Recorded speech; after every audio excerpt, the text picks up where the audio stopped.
শেখ হাসিনাকে ফেরাতে ঢাকায় র প্রধান, কি ঘটছে নেপথ্যে?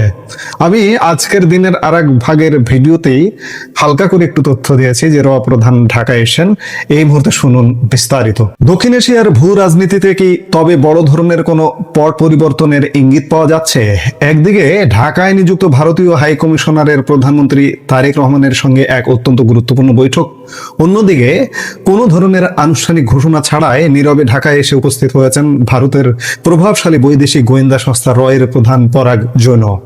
শেখ হাসিনার ভারতে অবস্থান, তার দেশে ফেরার ইচ্ছা এবং বাংলাদেশ সরকারের প্রত্যার্পণ দাবির সংবেদনশীল আবহেই অনুষ্ঠিত হচ্ছে এই সমান্তরাল কূটনৈতিক ও গোয়েন্দা তৎপরতা। কিন্তু কেবল কি হাসিনা ইস্যু, নাকি এর নেপথ্যে কাজ করছে চীন, পাকিস্তান ও তুরস্ককে ঘিরে নতুন সামরিক পক্ষের উদ্বেগ? এই মুহূর্তের সম্পূর্ণ বিশ্লেষণ আমরা উদ্ঘাটন করব বাংলাদেশ ভারত সম্পর্কের এই চাঞ্চল্যকর সমীকরণ। ঢাকা আন্তর্জাতিক বিমানবন্দরে এক নিঃশব্দ পদচারণা এখন আন্তর্জাতিক ও সামরিক বিশেষজ্ঞদের নজর কেড়েছে। ভারতের গোয়েন্দা সংস্থা র অর্থাৎ রিসার্চ অ্যান্ড অ্যানালাইসিস উইং এর সেক্রেটারি পদে দায়িত্ব পালন করছেন অভিজ্ঞ আমলা পরাগ জৈন। একই সঙ্গে তিনি ভারতের অত্যন্ত গুরুত্বপূর্ণ সামরিক কাঠামো স্পেশাল প্রোটেকশন গ্রুপ বা এসপিজির স্পেশাল সেক্রেটারির দায়িত্বেও নিয়োজিত রয়েছেন। গতকাল রোববার এয়ার ইন্ডিয়ার একটি সাধারণ ফ্লাইটে তিনি 3 সদস্যের এক প্রতিনিধি দল নিয়ে ঢাকার হযরত শাহজালাল আন্তর্জাতিক বিমানবন্দরে অবতরণ করেন। এই উচ্চ পর্যায়ের প্রতিনিধি দলে তার সঙ্গে রয়েছেন অশ্বিন মুকুন্দ কোটনিস, রাহুল নেড়ি এবং শৈবাল রায় চৌধুরী। সবচেয়ে কৌতূহলজনক বিষয় হলো, দুই দেশের কোনো দেশের সরকারের তরফে এই সফরের বিষয়ে পূর্ব থেকে কোনো সরকারি ঘোষণা বা প্রেস রিলিজ দেওয়া হয়নি। অত্যন্ত নীরবে অনুষ্ঠিত এই সফরের পেছনে আমন্ত্রণকর্তা হিসেবে ভূমিকা পালন করেছে বাংলাদেশের প্রতিরক্ষা গোয়েন্দা মহাপরিদপ্তর বা ডিজিএফআই। স্মরণ করা যেতে পারে, চলতি বছরের মার্চ মাসে বাংলাদেশের ডিজিএফআই প্রধান মেজর জেনারেল কায়সার রশিদ চৌধুরী দিল্লি সফর করেছিলেন। বাংলাদেশের সাম্প্রতিক রাজনৈতিক পট পরিবর্তনের পর দ্বিপাক্ষিক নিরাপত্তা ও গোয়েন্দা সহযোগিতা পুনরুজ্জীবিত করার ক্ষেত্রে সেই সফরটি ছিল প্রথম বড় পদক্ষেপ। সেখানে ভারতের সামরিক গোয়েন্দা প্রধান লেফটেন্যান্ট জেনারেল আর.এস. রমনের সঙ্গে কায়সার রশিদ চৌধুরীর দীর্ঘ রুদ্ধদ্বার বৈঠক হয়। তার ধারাবাহিকতাতে এবার ভারতীয় গোয়েন্দা প্রধানের এই ঢাকা সফর। গোয়েন্দা পর্যায়ে আলোচনার ঠিক সমান্তরালে আজ সোমবার ঢাকার রাজনীতিতে গড়িয়েছে বড় কূটনৈতিক পদক্ষেপ। বাংলাদেশে নিযুক্ত ভারতের হাই কমিশনার দীনেশ ত্রিবেদী আজ মুখোমুখি হয়েছেন বাংলাদেশের প্রধানমন্ত্রী তারেক রহমানের সঙ্গে। এই বৈঠকে এমন এক স্পর্শকাতর সময় অনুষ্ঠিত হয়েছে যখন গত বুধবার দিল্লিতে বসে বাংলাদেশের সাবেক প্রধানমন্ত্রী শেখ হাসিনার সাংবাদিক বৈঠক করাকে কেন্দ্র করে ঢাকা ও নয়াদিল্লির কূটনৈতিক সম্পর্কে এক ধরনের নতুন উত্তেজনা সৃষ্টি হয়েছে। তবে রাজনীতির এই গরম আবহাওয়ার মধ্যেও বাস্তবতার তাগিদে অর্থনৈতিক টানাপোড়েন নিরসনের উদ্যোগ থেমে নেই। জ্বালানি সংকট তীব্র হওয়ায় বাংলাদেশ সরকার সম্প্রতি ভারতের কাছে বাড়তি ডিজেল সরবরাহের অনুরোধ জানিয়েছে। আজকের এই গুরুত্বপূর্ণ বৈঠকে হাই কমিশনার দীনেশ ত্রিবেদী প্রধানমন্ত্রী তারেক রহমানের হাতে কিছু তাৎপর্যপূর্ণ আমন্ত্রণ তুলে দিয়েছেন বলেই জানা গেছে। প্রথমত, আগামী মাসে ভারতের দিল্লিতে আয়োজিত হতে যাওয়া মর্যাদাপূর্ণ ব্রিক্স শীর্ষ সম্মেলনে যোগদানের জন্য ভারত সরকারের তরফ থেকে পুনরায় আন্তরিক আমন্ত্রণ জানানো হয়েছে বলে এমনটাই জানা যাচ্ছে। দ্বিতীয়ত, প্রধানমন্ত্রী তারেক রহমানকে সপরিবারে ভারতে একটি পূর্ণাঙ্গ দ্বিপাক্ষিক সফরের জন্য প্রাতিষ্ঠানিক আমন্ত্রণ জানানো হয়েছে।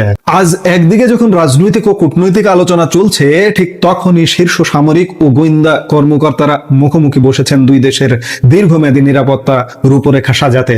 ভারতের আশ্রয়ে শেখ হাসিনা যাওয়ার পর ডিজিএফআই প্রধানের দিল্লি সফর থেকে যে বরফ বলতে শুরু করেছিল, তার মূল কেন্দ্রবিন্দুতে এখন দাঁড়িয়ে আছে শেখ হাসিনার দেশে ফেরার আইনি ও কূটনৈতিক পথ খোঁজা। ভারতে অবস্থানরত শেখ হাসিনা সম্প্রতি ঘোষণা দিয়েছেন যে তিনি আগামী ডিসেম্বরের মধ্যেই বাংলাদেশে ফিরে আসতে চান। কিন্তু অন্যদিকে বাংলাদেশ সরকারের অবস্থান অত্যন্ত কঠোর ও অনড়। সামনাসামনি দেখা যাচ্ছে, পেছনে অন্য ঘটনা ঘটছে। আমি বারবারই বলছি, ঢাকা স্পষ্ট জানিয়ে দিয়েছে প্রকাশ্যে যে শেখ হাসিনা একজন সাজাপ্রাপ্ত আসামি। তাই ভারতের আইন শৃঙ্খলা রক্ষাকারী বাহিনীর উচিত তাকে গ্রেপ্তার করে বাংলাদেশ কর্তৃপক্ষের কাছে সোপর্দ করা। তবে দিল্লির যুক্তি সম্পূর্ণ ভিন্ন। ভারতীয় কূটনৈতিক কাঠামোর মতে শেখ হাসিনা কোনো পলাতক আসামি হিসেবে বেআইনিভাবে ভারতে প্রবেশ করেননি, বরং বাংলাদেশ বিমান বাহিনীর সুনির্দিষ্ট বিমানে করেই তিনি নিরাপদে দিল্লিতে পৌঁছান। ফলে ভারতীয় দৃষ্টিকোণ থেকে তিনি একজন বিপদাপন্ন অতিথি। এই কারণে দুই দেশের বর্তমান প্রত্যর্পণ চুক্তির আওতায় তাকে সোজা হস্তান্তর করা আইনগতভাবে সম্ভব নয় বলে নয়াদিল্লি ইতিমধ্যে ঢাকাকে সাফ জানিয়ে দিয়েছে। যেহেতু শেখ হাসিনা এখন স্বেচ্ছায় নিজ দেশে ফিরতে আগ্রহী, তাই ভারত মনে করে বাংলাদেশ সরকারেরই উচিত এই প্রক্রিয়াটি মসৃণ করা। এক্ষেত্রে নয়াদিল্লি ঢাকার কাছ থেকে প্রধানত তিনটি পদক্ষেপ প্রত্যাশা করছে। এক, শেখ হাসিনাকে দেশে ফেরার সুবিধার্থে প্রয়োজনীয় ট্রাভেল পাস প্রদান করা। দুই, তার স্বদেশে প্রবেশের নিরাপত্তা পুরোপুরি নিশ্চিত করা। তিন, বাংলাদেশে ফেরার পর আদালত ও আইনের মুখোমুখি হলে তিনি যেন সম্পূর্ণ ন্যায় বিচার পান, তার লিখিত ও সুনির্দিষ্ট গ্যারান্টি দেওয়া। ধারণা করা হচ্ছে দুই দেশের এজেন্সি বা গোয়েন্দা পর্যায়ে এই বিষয়ে একটি সমঝোতামূলক খসড়া তৈরির পরই তা পরবর্তী রাজনৈতিক সিদ্ধান্তের জন্য সরকারের সর্বোচ্চ পর্যায়ে পেশ করা হবে। ভারতের গোয়েন্দা প্রধানের এই ঢাকা সফরের পেছনের সময়কালটি অত্যন্ত তাৎপর্যপূর্ণ। বর্তমানে দক্ষিণ এশিয়ায় পাকিস্তান, চীন, তুরস্ক ও সৌদি আরবের সঙ্গে বাংলাদেশের কূটনৈতিক সম্পর্কের এক নতুন মাত্রা যোগ হচ্ছে। ইতিমধ্যে পাকিস্তান, চীন ও তুরস্ক একটি নতুন অর্থনৈতিক ও সামরিক বলয় তৈরিতে সক্রিয়। গত সপ্তাহে পাকিস্তান, সৌদি আরব এবং তুরস্কের মধ্যে একটি নতুন ত্রিদেশীয় সামরিক চুক্তি স্বাক্ষরিত হয়েছে, যার মূল শর্ত হলো এই তিনটি দেশের যে কোনো একটি যদি কোনো বহিঃশত্রু দ্বারা আক্রান্ত হয় তবে তা যৌথভাবে সবার ওপর আক্রমণ হিসেবে গণ্য করা হবে এবং সবাই মিলে যুদ্ধে অংশ নেবে। উল্লেখ্য, গত বছরই পাকিস্তান সৌদি আরবের সঙ্গে পৃথকভাবে অনুরূপ সামরিক চুক্তি করেছিল। এর পাশাপাশি পাকিস্তান ও তুরস্কের উচ্চপদস্থ সামরিক কর্মকর্তাদের সাম্প্রতিক ঘন ঘন ঢাকা সফরকে ভারত অত্যন্ত সতর্ক ও সন্দেহের চোখে দেখছে। ভারতের সামরিক ও কূটনৈতিক বিশ্লেষকদের মতে এই অঞ্চলে পাকিস্তান ও ভারতের বিরোধপূর্ণ শক্তির উপস্থিতি নয়াদিল্লির সার্বিক নিরাপত্তার জন্য মারাত্মক উদ্বেগের কারণ। গোয়েন্দা প্রধানদের এই বৈঠকে দ্বিপাক্ষিক নিরাপত্তা জোরদারের পাশাপাশি রোহিঙ্গা ইস্যু গুরুত্ব পাচ্ছে। কক্সবাজারের শরণার্থী শিবির থেকে রোহিঙ্গারা শুধু আশেপাশের বিভিন্ন দেশেই ছড়াচ্ছেন না, বরং ভারতেও বিপুল সংখ্যায় অবৈধভাবে প্রবেশ করছে। নয়াদিল্লি একে তাদের অভ্যন্তরীণ নিরাপত্তার জন্য মারাত্মক ঝুঁকি হিসেবে দেখছে। পাশাপাশি ভারতের উত্তর পূর্বাঞ্চলীয় সীমান্ত রাজ্যগুলোর রাজনৈতিক স্থিতিশীলতা ও সীমান্ত নিরাপত্তার বিষয়েও দুই দেশের গোয়েন্দা প্রধানদের মধ্যে বিস্তারিত আলোচনা হবে বলে জানা যাচ্ছে। পরাগ জৈনের নীরবে ঢাকা সফর এবং দীনেশ ত্রিবেদীর প্রধানমন্ত্রীর সাথে সাক্ষাৎ, এই দুই ঘটনা কেবল সাধারণ কোনো কূটনৈতিক শিষ্টাচার নয়। একদিকে যেমন রয়েছে শেখ হাসিনাকে ঘিরে দুই দেশের চরম আইনি ও কূটনৈতিক জটিলতার সমাধান খোঁজার প্রচেষ্টা, অন্যদিকে রয়েছে ভূ রাজনৈতিক নিরাপত্তার এক বিশাল দাবার চাল। পাকিস্তান, তুরস্ক, চীন বলয়ের বিস্তার এবং ভারতের উত্তর পূর্বাঞ্চলীয় সুরক্ষার সমীকরণে বাংলাদেশ এখন বিশ্ব রাজনীতিতে এক অত্যন্ত গুরুত্বপূর্ণ কেন্দ্রবিন্দুতে পরিণত হয়েছে। এখন দেখার বিষয় যে গোয়েন্দা প্রধান বাংলাদেশে এসছেন এবং শেখ হাসিনা প্রত্যাবর্তনের নিয়েই কাজ চলছে। আমার আগের ভিডিওটা কিন্তু এমনটাই ছিল। এই কাজগুলোর চূড়ান্ত পরিণতি আমরা নিশ্চয়ই খুব শীঘ্রই দেখতে পাচ্ছি বলেই প্রতীয়মান হচ্ছে। এই মুহূর্তের ভিডিও থেকে বিদায় নিতে চাইছি। দেখা হচ্ছে পরবর্তী ভিডিওতে। সে পর্যন্ত ভালো থাকুন, সুস্থ থাকুন। আপনারা নিশ্চয়ই সবাই গত 3-4 দিন ধরে দেখতেছেন যে আমাদের মাজার কাকা, মানে ফরহাদ মাজার বা লুঙ্গি মাজার, তাত্ত্বিক মাজার, যে যেভাবে বলেন, ফরিদা ম্যাডামের এই লিভিং টুগেদার পার্টনার মাঝার কাকা সেফ হাউস বলতেছে।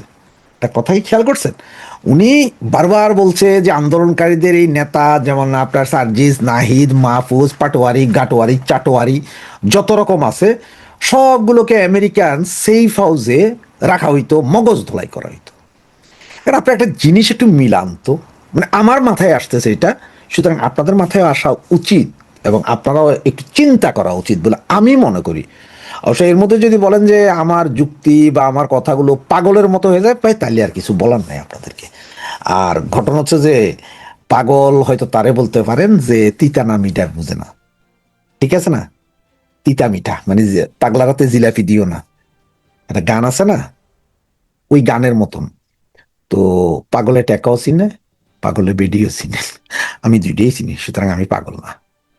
তো এই জন্য এই যে মাজার কাকার সেফ হাউস, এখন দেখেন যে শেখ হাসিনা সরকার পতন হলো, পতন হওয়ার প্রায় 6-8 মাস পর থেকে আয়নাঘর, বিশাল আয়নাঘর বলতেন। এর মধ্যে এখন আবার ওই যে বিএনপির কিছু কিছু লোক বলতেছেন আয়নাঘরে ইয়েরও রাখা হয়েছিল, কারে তারেক জিয়ারও রাখা হয়েছিল। তাহলে আয়নাঘর তো আওয়ামী লীগের আমল না, আয়নাঘর সেই আমল থেকে 2007-08 থেকে আয়নাঘর আছে। আচ্ছা ধরে নিলাম তখন আয়নাঘরে তো একটা ছিল, তারেক ভাইয়া ছিল ওখান থেকে, ওইটার কোনো হদিস নাই কোথায় কোন আয়নাঘর। এখন ইনুস কাকারা যেভাবে দেখাইলো, বা এই যে 5ই আগস্ট এই জাদু কি জাদুঘর না চিড়িয়াঘর জানি উদ্বোধন করলো, সেখানেও বিভিন্ন আয়নাঘর দেখানো হইলো ও, এবং ঢাকা শহরের বিভিন্ন জায়গায় ডিজিএফআই, এনএসআই, সেনাবাহিনীর আয়নাঘর দেখানো হচ্ছে। আপনি কি একটা জিনিস চিন্তা করছেন বা একটা জিনিস খেয়াল করছেন, এই আয়নাঘরগুলোতে যখনই দেখানো হচ্ছে তখন দেখা যাচ্ছে যে আপনার জাস্ট ইটের যে দেওয়াল তুলছে একদম ফ্রেশ দেওয়াল, 2-4-5 মাস 2-6 মাস যদি আপনি আপনার ঘরে এরকম একটা দেওয়াল তোলেন ইটের প্লাস্টার ছাড়া, ওইটাতে একটু রাস্ট পড়ে কালা হয়, এটা কালো হয় না, বা প্লাস্টার করলে প্লাস্টার একটু কালো হয়ে আসে, সেটা হয় না। আবার নতুন নতুন দরজাও লাগাইতেছে, কোনোগুলোতে রেড অক্সাইডও মারে নাই দরজা, মানে আয়না যে কোনো রকম বসাই দিয়ে খালি আয়নাঘর দেখানো হইতেছে। এইসব আয়নাঘর আপনার একটু চিন্তা করতে, এইসব আয়নাঘরকে আসলে ডিজিএফআই, এনএসআই বা অন্য কেউ ব্যবহার করছে, নাকি সেই সেফ হাউস আমেরিকান এম্বাসির তৈরি করা এগুলো হয়তো সেফ হাউস, যেগুলো বড় বড় এক একটা রুম ছিল, ওগুলার ভেতরে এখন জাস্ট মাঝখান দিয়ে দেওয়াল তুলে বলা হচ্ছে যে এটা আয়নাঘর। একটু চিন্তা করেন, আমেরিকান সেফ হাউস কি আমেরিকান এম্বাসির ভেতরে ছিল, নাকি আমেরিকান সেফ হাউস গুলো এইরকম বিভিন্ন বিল্ডিং এর পুরো অ্যাপার্টমেন্ট ভাড়া নিয়ে বা পুরো বিল্ডিং ভাড়া নিয়ে সেইটার ভেতরে প্রথমে তারা আলিশান বাড়িঘর করলো, কইরা ওইখানে রাইখা এদেরকে তসবি তদবির যা দেওয়ার সব দিল, দিয়া এদের বানানো হইলো।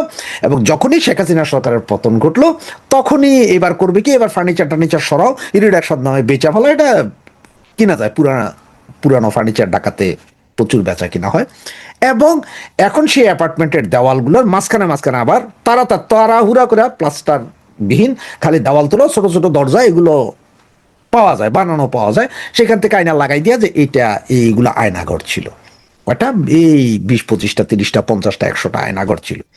আবার কোন কোন আয়নাঘর যা বলা হয় যে এই যে ঘর দেখছেন আপনি 6 হাত লম্বা 2 হাত পাশে, এটার ভিতরে টয়লেট ছিল, কিন্তু কোথাও একটা টয়লেট দেখা রে, টয়লেটের জায়গা একবার প্লাস্টার করা কেন ভাই?